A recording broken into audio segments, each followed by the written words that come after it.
Assalamualaikum warahmatullahi wabarakatuh. Perkenalkan, kami dari kelompok 9 Machine Learning 2024B. Kami akan memaparkan hasil proyek akhir kami yang berjudul Perbandingan Naive Bayes, Random Forest, dan juga SVM untuk deteksi kesegaran buah berdasarkan ekstraksi fitur warna dan tekstur. Perkenalkan, saya Tama Elan Nuradia Pasa dengan NIM akhir 044. Saya Ilmi Nurlelia dengan NIM akhir 135. Saya Nihan Rumela Putri dengan NIM akhir 057. Penelitian kami dilatar belakangi oleh penilaian kesegaran buah secara manual bersifat subjektif dan kurang konsisten. Untuk mengatasi masalah tersebut, penelitian ini memanfaatkan machine learning dan computer vision, serta membandingkan performa algoritma Naive Bayes, Random Forest, dan Support Vector Mission untuk memperoleh model dengan kinerja terbaik. Dari latar belakang tersebut diperoleh rumusan masalah. Yang pertama, bagaimana cara mengekstraksi fitur warna dan tekstur dari citra buah secara efektif untuk membedakan kondisi segar dan busuk. Yang kedua, algoritma klasifikasi manakah di antara Naive Bayes, Random Forest, dan SVM yang memberikan performa terbaik dalam klasifikasi kesegaran buah pada 16 kelas. Dan yang ketiga, bagaimana pengaruh kombinasi fitur warna dan tekstur terhadap akurasi deteksi kesegaran buah dibandingkan dengan fitur tunggal. Dataset yang kami gunakan adalah Augmented Dataset for Fruits dari Kaggle berisi gambar buah segar dan busuk dalam format JPG atau PNG. Dataset ini sudah melalui augmentasi seperti rotasi dan flip, dan kami mengambil 30% sampel dari tiap subfolder.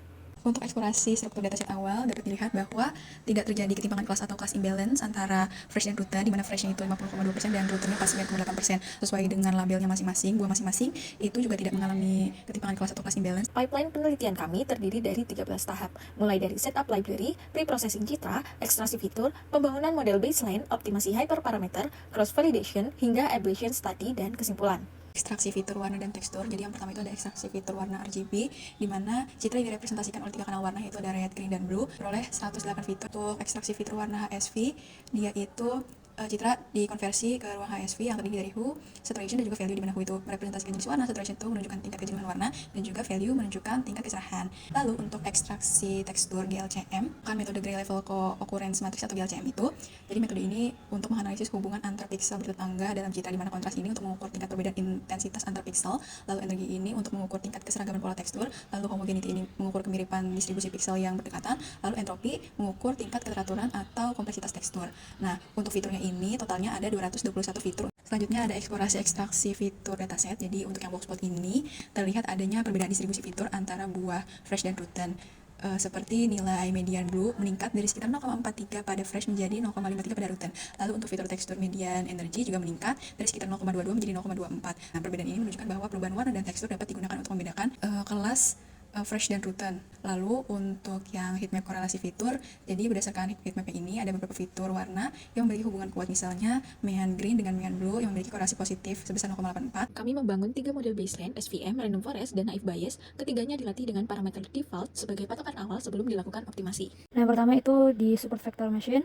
Jadi di model SVM ini tuh dibangun menggunakan strategi one versus less karena dataset itu terdiri dari 16 kelas. Nah, 3 kernel yang diuji itu ada linear, polinomial, dan RBF. Nah, untuk seluruh model itu dievaluasi menggunakan akurasi, precision, recall, dan F1 score, serta dianalisis lebih lanjut melalui confusion matrix dan classification report untuk melihat performa setiap kelas buahnya. Random Forest dilatih menggunakan parameter default dengan random state 42 pada 2955 data training. Tujuannya murni untuk mendapatkan patokan awal sebelum grid search. Selanjutnya ada model Naive Bayes. Jadi model Naive Bayes itu algoritma klasifikasi didasarkan dengan teorema Bayes yang mengasumsikan setiap fitur bersifat independen satu sama lain. Lalu model yang digunakan itu ada Gaussian Naive Bayes, yaitu varian Naive Bayes yang mengasumsikan fitur mengikuti distribusi normal atau Gaussian, dan dia tidak ada parameter, jadi di set manual. Lalu modelnya dilatih dengan data training yang sudah di scaling. Modelnya juga memprediksi kelas dari data test, jadi prediksinya itu dipilih berdasarkan kelas yang punya probabilitas posterior tertinggi atau argmax dari Bayes rule. Lalu evaluasi matriknya ini dihitung dengan average weight, yang artinya tiap kelas diberi bobot sesuai jumlah sampelnya. Lalu hasilnya disimpan untuk digunakan di perbandingan akhir. Confusion matrix Random Forest sangat bersih, hampir semua prediksi tepat di diagonal. Berbeda dengan Naive Bayes yang banyak kesalahan klasifikasi, terutama antar kelas buah yang serupa. Tahapan yang selanjutnya yaitu melakukan pelatihan ke 3 model setelah optimasi hyperparameter. Nah, untuk model SVM itu menggunakan grid search yang dikombinasikan dengan stratified key fold cross validation sebanyak 3 fold. Selain itu, seluruh proses pelatihan dilakukan menggunakan pipeline standard scalar dan SVC sehingga fitur dinormalisasi terlebih dahulu sebelum masuk ke model SVM. Nah, untuk ruang pencarian hyperparameternya, pada kernel linear itu dilakukan pengujian nilai parameter C sebesar 0,1, 1, 10, dan 100. Nah, pada kernel polinomial, parameter yang dioptimasi itu meliputi C, degree, dan koefisien. Sedangkan pada kernel RBF, parameter yang dioptimasi adalah C dan gamma dengan beberapa variasi nilai yang telah ditentukan. Nah, secara keseluruhan, terdapat 38 kombinasi hyperparameter yang dievaluasi. Karena setiap kombinasi yang diuji itu menggunakan 3 fold cross validation, maka total yang dilakukan adalah 114 proses pelatihan dan validasi model untuk memperoleh konfigurasi hyperparameter yang menghasilkan performa terbaik. Random Forest diuji 18 kombinasi parameter. Setiap kombinasi dicoba 3 kali sehingga total 54 fitting. Parameter terbaik kemudian digunakan untuk refit pada seluruh data training dan cross file score dijalankan ulang untuk mengukur stabilitasnya. Selanjutnya ada naive Bayes, pelatihan model hyperparameter dan cross validation. Jadi hyperparameter Gaussian naive Bayes yang digunakan adalah var smoothing, yang dimana grade-nya itu ada pada nilai 1E-11 hingga 1E-7. Jadi di grade CV ini dicoba 5 kombinasi dengan K-fold CV 3, jadi ada 15 fitting yang dilakukan.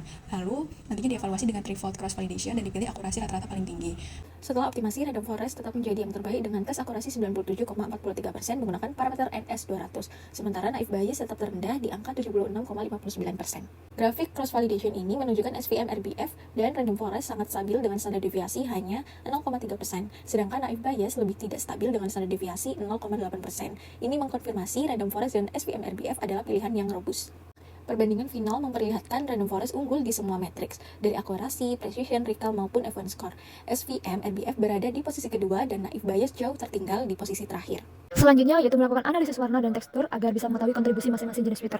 Nah, untuk hasil itu menunjukkan bahwa fitur warna itu memberikan performa yang sangat tinggi dengan akurasi 96,9%, sedangkan fitur tekstur hanya menghasilkan akurasi 55,4%. Ketika kedua fitur digabungkan, akurasi meningkat menjadi 97,4%. Jadi, perubahan tingkat kesegaran pua lebih banyak tercermin melalui perubahan warna dibandingkan teksturnya. Namun, fitur tekstur tetap memberikan informasi tambahan yang membantu meningkatkan performa model ketika dikombinasikan dengan fitur warna. Selanjutnya yaitu melakukan analisis perbandingan RISA 128 dikali 128 versus 64 dikali 64 agar kita bisa mengetahui apakah ukuran citra itu mempengaruhi kualitas fitur yang ekstraksi dan performa klasifikasi. Nah, hasil menunjukkan bahwa ukuran 128 dikali 128 itu menghasilkan akurasi lebih tinggi daripada 64 dikali 64. Maka, citra yang berukuran lebih besar itu mampu mempertahankan lebih banyak detail visual sehingga fitur warna dan tekstur dapat direpresentasikan dengan sangat baik. Berdasarkan penelitian kami diperoleh kesimpulan bahwa Random Forest merupakan model terbaik dengan akurasi 97,43%, mengungguli SVM dan naive Bayes dalam klasifikasi kesegaran buah 16 kelas. Hasil ini menunjukkan bahwa Random Forest lebih efektif dalam menangani fitur citra yang kompleks dan berdimensi tinggi. Selain itu, kombinasi fitur warna dan tekstur itu memberikan performa terbaik dengan fitur warna sebagai faktor yang paling dominan. Dari sisi ukuran citra, 128 dikali 128 itu menghasilkan akurasi tertinggi, meskipun ukuran 64 dikali 64 itu masih dapat dipertimbangkan jika efisiensi komputasi menjadi prioritas.